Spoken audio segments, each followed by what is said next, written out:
Halo semuanya, saya Yuliana Yolanda Jawa dari kelompok 6. Materi saya ada di bab 7, yaitu tentang permasalahan pokok pendidikan. Yang saya bahas ada dua. Yang pertama, permasalahan pokok pendidikan dan penanggulangannya, dan yang kedua, jenis permasalahan pokok pendidikan. Oke, langsung saja teman-teman, materi saya ada di halaman 225 sampai 230. Yang saya bahas itu permasalahan pokok pendidikan dan penanggulangannya. Permasalahan pokok pendidikan memiliki kaitan yang erat antara bidang pendidikan sebagai sistem dan sistem sosial budaya sebagai suprasistem tersebut. Nah, teman-teman pasti bertanya mengenai suprasistem pendidikan. Suprasistem itu artinya adalah sebuah sistem yang lebih luas, sistem yang berkaitan dengan hubungan yang lebih luas lagi. Kemudian dari suprasistem itu ada pun masalah-masalahnya yang berkaitan dengan masalah ekstern dan intern. Kalau masalah ekstern itu masalah yang berkaitan dari luar, sedangkan masalah intern itu masalah yang dari dalam, misalnya masalah mutu pendidikan. Sedangkan masalah ekstern itu berkaitan dengan siswanya sendiri, misalnya masalah ekonomi keluarga siswa dan lain sebagainya. Baik teman-teman, bukan hanya Indonesia yang mengalami masalah pendidikan, tetapi seluruh dunia juga mengalami masalah pendidikan. Ada dua masalah pendidikan yang masih dihadapi dunia pada saat ini. Yang pertama, bagaimana semua warga dapat menikmati. Pada poin ini, pemerintah masih mengupayakan agar semua warga negara Indonesia bisa mengenyam pendidikan atau menempuh pendidikan.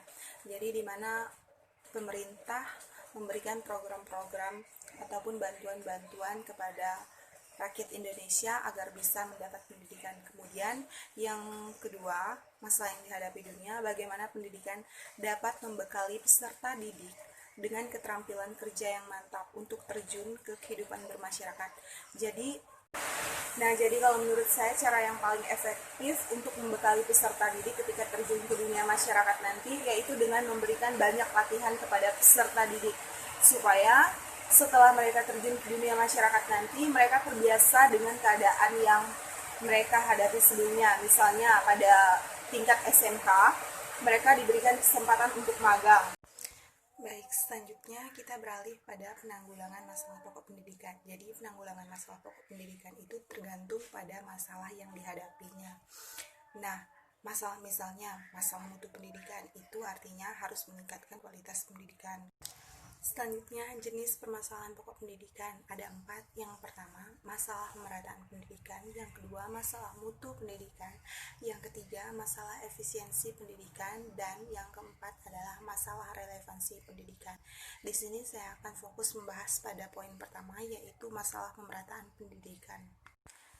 Nah, masalah pemerataan pendidikan adalah persoalan bagaimana sistem pendidikan dapat menyediakan kesempatan seluas-luasnya kepada seluruh warga negara untuk memperoleh pendidikan, sehingga pendidikan dapat menjadi wahana bagi pembangunan sumber daya untuk menunjang pembangunan.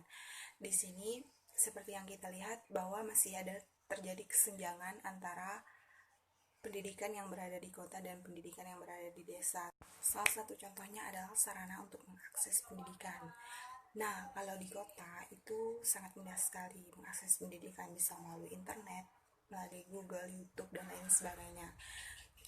Kita bandingkan dengan yang di kampung. Yang di kampung itu tentu susah karena jaringannya tidak ada dan banyak halangan. Nah, memang tidak semuanya di pedesaan itu seperti itu, tapi kebanyakannya masih seperti itu.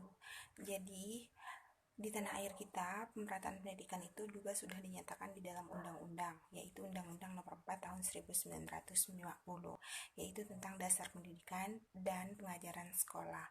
Jadi pada intinya bahwa tingkat pendidikan itu, pada pemerataan pendidikan itu bisa kita hadapi bersama, terkhususnya kita sebagai mahasiswa, kita tuh harus bisa menunjukkan bahwa kita sebagai calon pendidik bisa memberikan yang terbaik untuk kedepannya nanti. Baik, sekian video dari saya, semoga bermanfaat.